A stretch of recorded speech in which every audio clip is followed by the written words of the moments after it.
Any friend of history is a friend of the Levarian.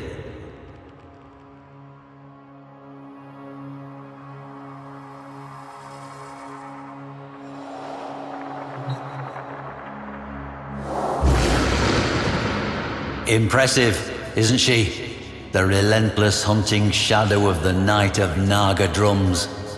The last thing many an Orokin lord ever saw. Voruna, she-wolf incarnadine. The heart of the pack, hunter of godprey.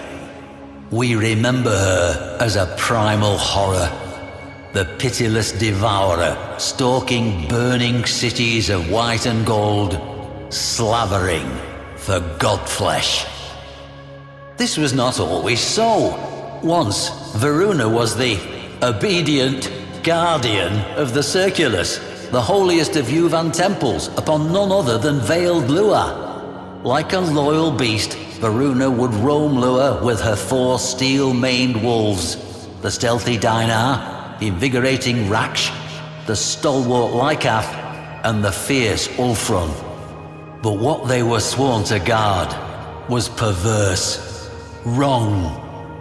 In a ceremony reeking of Kuva, the Orokin candidate would force their consciousness into the new chosen body, the Yuvan, consigning the mind of the hapless former owner to oblivion. They call this life-extending process continuity. Executor Tuvul was one of the ruling 7 and head of the Yuvan clerisy, high-ranking officiators who enacted the hideous ritual, all of whom were now all dead, torn apart, all save for Tuvul, now a man pursued. He abandons his family to that night of horrors, his friends to the flames, and whips his slaves to ferry his decrepit, dying body to his personal ship. Destination? Void-locked Lua. Purpose? To initiate one final ceremony. To trade one last body, one last life for his own, before the Empire burned. To slip the noose and escape the relentless hunting shadow that had, one by one, in just one night, found and eviscerated every last one of his clerisy peers. The shadow that had once protected them. I never liked Tuvul. What followed made me loathe him even more.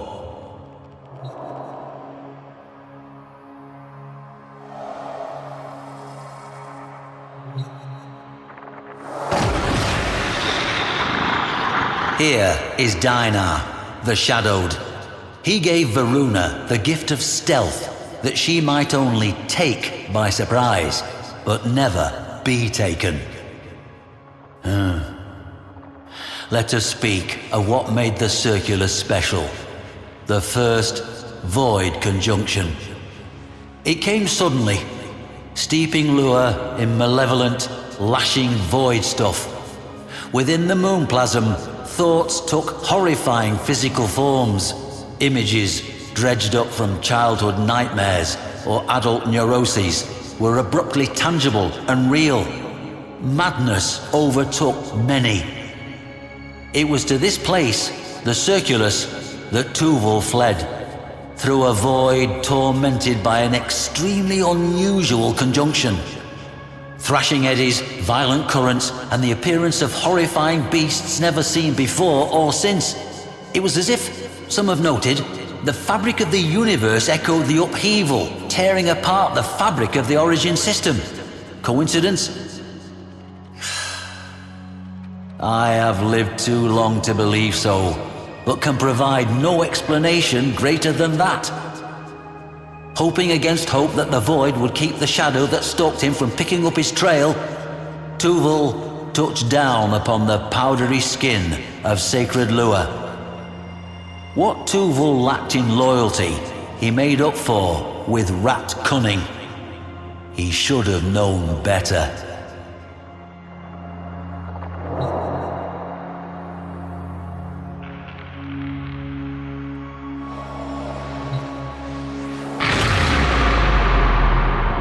It is unclear precisely why Lua is a site of very special void conjunctions, but enacting continuity within the Circulus and Uvarium thereupon guaranteed a safe and strong transition, so long as certain rituals were correctly observed, a privilege reserved only for the Seven themselves.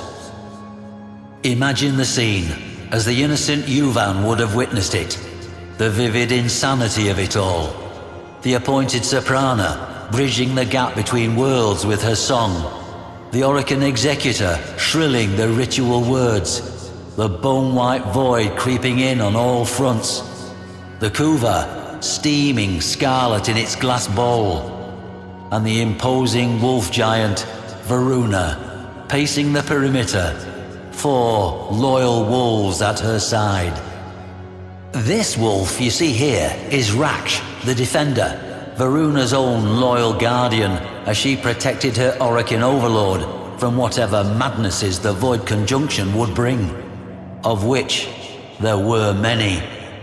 And on that night, Tuval had no such guardian.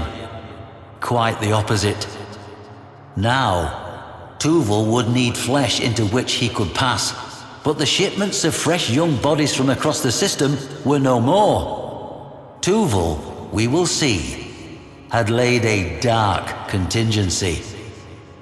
Rat cunning, as I said.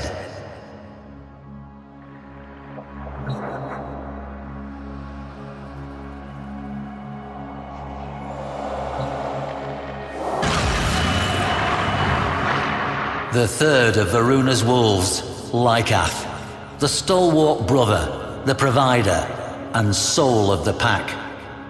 We know that Voruna and her wolves had served rite after rite. She had watched the mists and savagely destroyed anything that menaced the ceremony, flanked by Lycath's fury.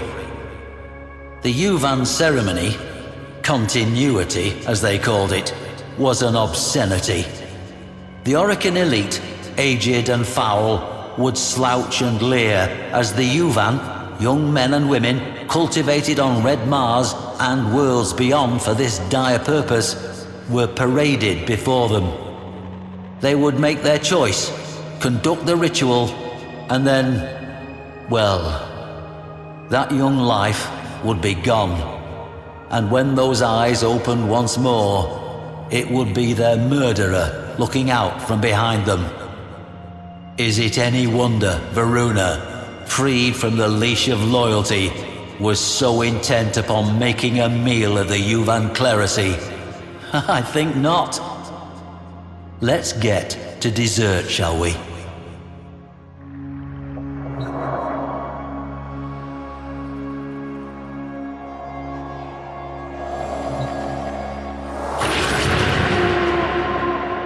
Behold, Ulfrun the Fierce, the most formidable of Varuna's sept.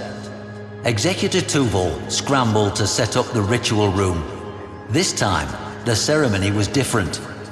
Instead of a soprana, there was a mere mandochord playing automated notes. And, instead of the prepared Yuvan, there was a most unusual cryopod containing a young child sleeping peacefully. The aforementioned contingency. In Tuval's hands, so it is said, were an artifact and a codex belonging to none other than Albrecht Entrati himself, father of void travel, and a man who had sacrificed his sanity to it. Tuval opened the book to pages strange and profane. We know this, having retrieved it from the site much later. It is my belief that Tuval intended to protect himself from the horrors the void would unleash, using what amounted to a madman's grimoire. A desperate act indeed. I like to imagine that as he parted his withered lips to begin the ceremony, to call down the void, that was the moment he heard Ulfrun's ravening howl.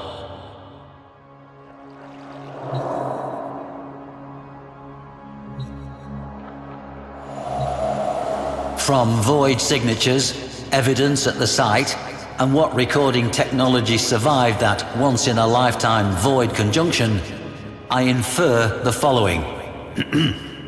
Forgive an old man some dramatic license. The kuva was poured, the lamps were lit, and the ritual of continuity began. As Tuval intoned the barbarous versicles of continuity, a horde, the breadth of which had never before been seen at such a ceremony, massed in the gathering void. Things with 2 heads or none, lopsided, broken-horned, perhaps drawing their being from Tuval himself, as if expressions of his vice.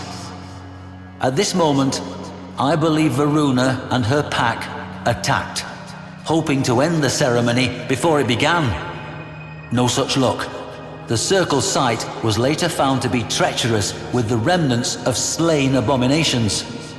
Voruna and her wolves tore into the manifestations, rending with axe and fang, while Tuval droned on, panicked. The pack hacked and tore their way through the throng toward him. Why was Tuval not the first to fall? I cannot answer. Perhaps Albrecht's work had something to it, or perhaps those beasts simply understood that this wretched old man was the only thing keeping the door open for them. Tremors shook the surface of Lua, and a great cry rang out, like that of a mother crying for her children. Tuval sweated. The kuva trembled in its bowl. Voruna was relentless, demons falling to blade and fang. But it was not enough.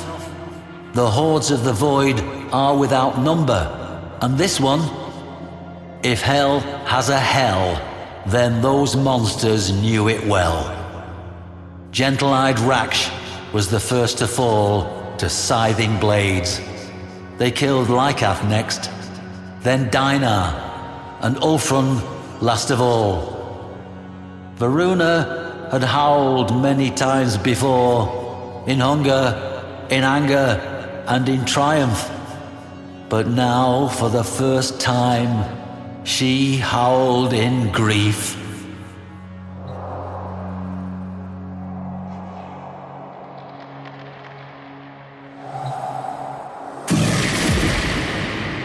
Voruna trod and swung without relent toward the circle, carrying by their silver scruffs the severed heads of her fallen, beloved wolves, severed from their dead bodies by her own hand.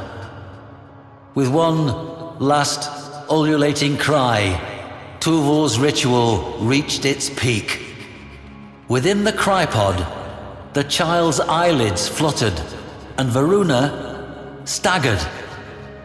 In what scratchy stills survived in void-corrupted data masses, what I saw between child and Warframe was recognition.